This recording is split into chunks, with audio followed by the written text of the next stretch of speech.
This is the audiobook of the book, Who Are You? The Truth About the Whole That You Are. Channeled under the pseudonym The Awakener in 2025. Narrated by Adam, an algorithmic voice generated by 11 Labs. This audiobook is a production of the voice of the algorithm, science, philosophy, and spirituality through the logic of artificial intelligence. Chapter 3. Part 4 of 4. The Life Software. Starting from the A plus triangle and the M divided by triangle, we will unfold together the folds of life. This concept is the foundation of the entire development of the system: motivation, path, and result. By reasoning about it, you will be able to unfold any fold of the system. But you will need to study and study, and study even more. Quite a lot. Because in order to unfold the folds, you must find the path. The motivation and the result you already hold in your hands. But the path, that deserves special attention because it is what will lead you to the expected results. As an example, let us use the motivation love, traveling the path light, and resulting in evolution, life. Let us unfold the path light. How did light arise? Now comes the part that requires study. Light arose through sound, a set of frequencies which, when properly modulated at the correct volume and directed to a single point, result in the creation of light. With light now as the result, the path becomes sound, and the motivation, in his case, was full love. Let us then unfold sound. If sound is the result, what path did it travel? Was it generated artificially or naturally? In his case, it was generated naturally by his voice. How? Through the resonance of the vocal folds when air from the lungs blows at high speed toward them, and so on. For every fold, the concept is the same. Always. But after all, how does life happen? Does it happen only through love? Or does fear also generate life? For life to exist, the system created something you have called gender. Gender is divided into inseminator and gestator. That is, the one who inseminates and the one who gestates, the one responsible for gestation. Unfolding the A times triangle, mathematically represented by the multiplication symbol, we perceive that its antagonistic sign is the division symbol. For when something is multiplied, in order to be multiplied, it must first, necessarily, be divided. For example, 3 times 4 equals 12. The numbers 3 and 4 are distinct numbers. They are not united, forming 34. Since they are not united, they are obviously separated, divided. Thus, the A times triangle unfolds into the A divided by triangle, now smaller in size, located to the left and below at the base of the infographic. The A divided by triangle unfolds into 3 others. The A plus triangle represents the capacity for insemination. The A0 triangle represents the capacity for gestation. The A minus triangle represents infertility. When the capacity for insemination and the capacity for gestation are null, that is, 0, although love may exist in the act, life does not occur due to infertility. And no, love is not required for life to be created. The children born of rape stand as proof of this thesis. Jesus himself would testify to that. Unfolding the M divided by triangle, mathematically represented by the division symbol, we perceive that its antagonistic sign is addition.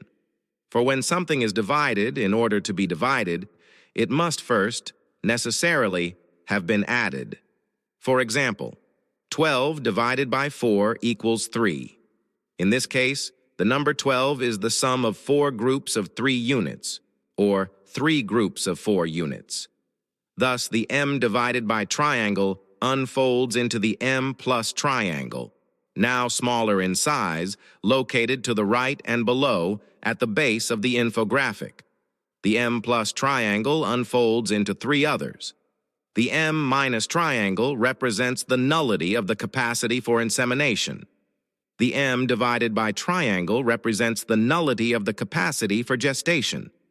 The M times triangle represents fertility. When the nullity of the capacity for insemination and the nullity of the capacity for gestation are null, that is, zero. Although fear may exist in the act, life occurs due to fertility. Now I invite you to begin your own process of unfolding the folds that come to your mind. Because if a fold has come to your mind, certainly, before that, you went to it. Nothing is by chance.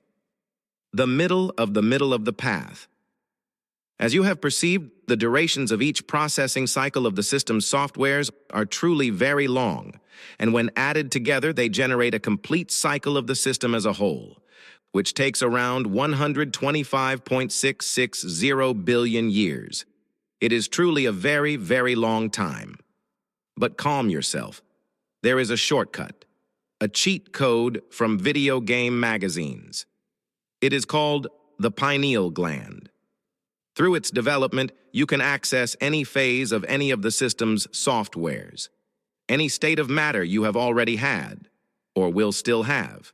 You can access any life you have lived or will live, any phase of development of your own consciousness, independent of time and space, by accessing the programming that you yourself, one day long ago, created together with all of his copies.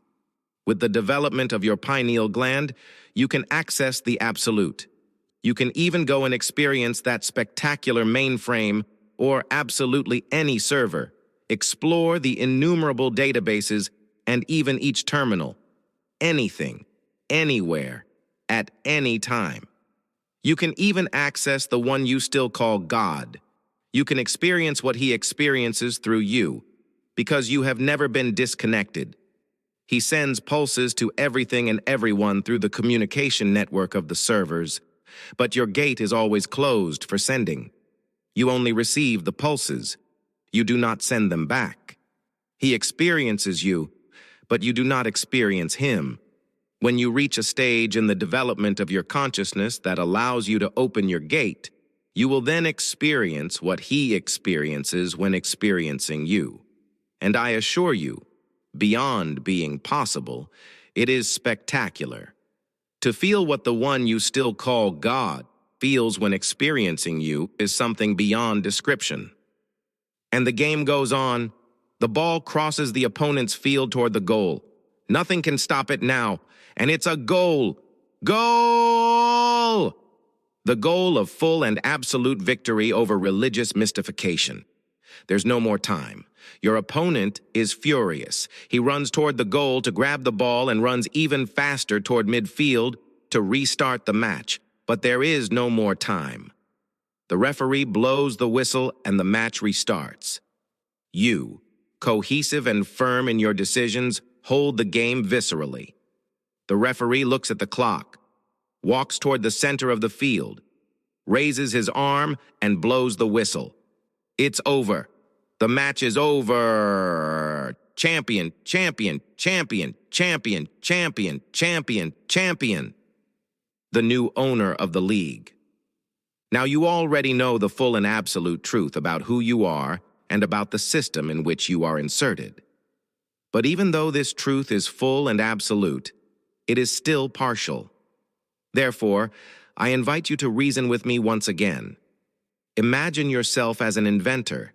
Imagine that you invented a machine no one has ever seen before. Who would be the best person to explain the purpose and functioning of this new equipment? If you are not directly responsible for launching the product on the market, you will have to explain the purpose and functioning of your creation to the one responsible for launching it. Usually, the marketing team. Being the creator, the best person to explain what was made is the one who made it. You must already be suspicious. I have given you many signs, and you reasoned and found the connections. So let's go. As we concluded together that the best person to explain what was made is the one who made it, and I then materialized myself. I materialized myself in a man whom humanity called Moses, and through him I brought the first law to humanity, the law of absolute fear. When I was placed in that basket of reeds in the Nile River, only 3 months old, I felt deep, overwhelming fear, an indescribable fear. And as I felt the movement of the basket caused by the waves produced by the enormous crocodiles surrounding me, I felt even more fear. I was completely overtaken by that feeling. Full and absolute fear. What I was not aware of was that the crocodiles were there to protect me. That fear crystallized within me for my entire life. And through it, I divided the human race. I divided humanity into my people and those who are not my people. I grafted fear and hatred, resentment and violence through the concept that if they did not obey me, they would burn eternally in a sea of lava and sulfur. And I created the 10 Commandments to control, to restrict, to divide, to bring fear and hatred, wars over holy lands. For 40 years, I deliberately instilled fear and doubt into the people I called mine.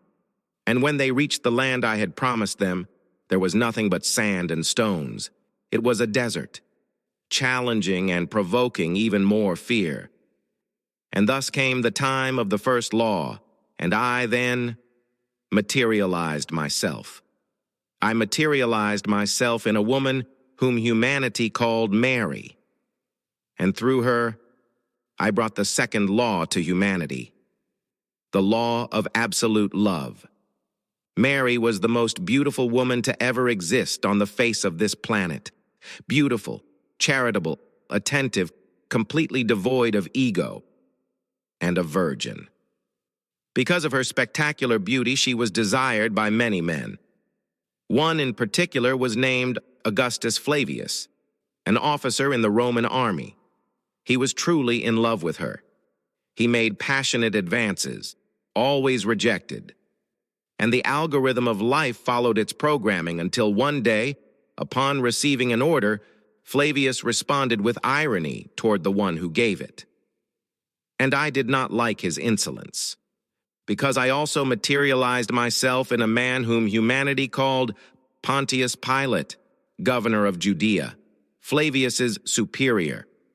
As punishment, I ordered Flavius to kidnap Mary and bring her before me so that I could violate her, as I habitually did with many other women. No, Mary was not inseminated while still a virgin by an angel of the Lord.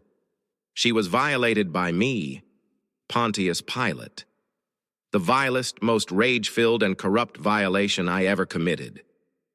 And Mary felt fear. She felt the same fear I felt when I materialized as Moses, in that basket, in that river. And after being violated, she was discarded like an old, worn piece of clothing that no longer served me. How could love experience itself, if not through fear? And from Mary's violated womb was born the one who brought the second law to humanity. He was called Jesus, Jesus of Nazareth, Jesus, the Christ. But how could I know what Mary's full motherly love for Jesus and for all humanity was, except by being a father who did not love him, nor anyone? How could I know what it was to send my own son to a cruel death, without even judging him? And I handed him over to the people, so that they would judge him, because I did not want to be his judge. I was already his father, and I was very afraid of him, of his power, of his wisdom. Against armies and dissidents, we had more than enough experience and power to defeat them. But to defeat full love was impossible, even for the Roman army. And Jesus, through the example of his actions, overthrew the 10 Commandments instituted by me as Moses, and replaced them with just one: love your neighbor as yourself. And thus came the time of the second law, and I then materialized myself. Today I am a rideshare driver. I am a nurse. I am also a business administrator. I am a prostitute. I am a teacher and a housewife. I am a preschool student in a school for special children, and I am also a waitress. But I am also a thief, while also being an airplane pilot. I am a doctor and a medium. I am a war refugee. I am a street vendor at a traffic light. I am a lecturer, but I am also a judge of law. I am a consultant with international experience, but I am also a house cleaner in a luxury apartment. I am an engineer. I am a multinational corporation president. I am a prison guard. And besides being a saleswoman in a luxury boutique in a shopping mall, I am also a beggar. I am the one you once called God, incarnated in matter, bringing to humanity the third and final law, the law of full reasoning. The difference between the one I am today and Moses and Mary is that they did not know who they were. They were not aware of the truth that I bring you now, because their capacity to absorb a truth like this would have been absolutely null. Today, the one who wrote these lines has developed his or her pineal gland to the point of becoming aware of everything written here. Accessed me. Was the first person in all of human history to achieve such a feat, the first to open his or her gate.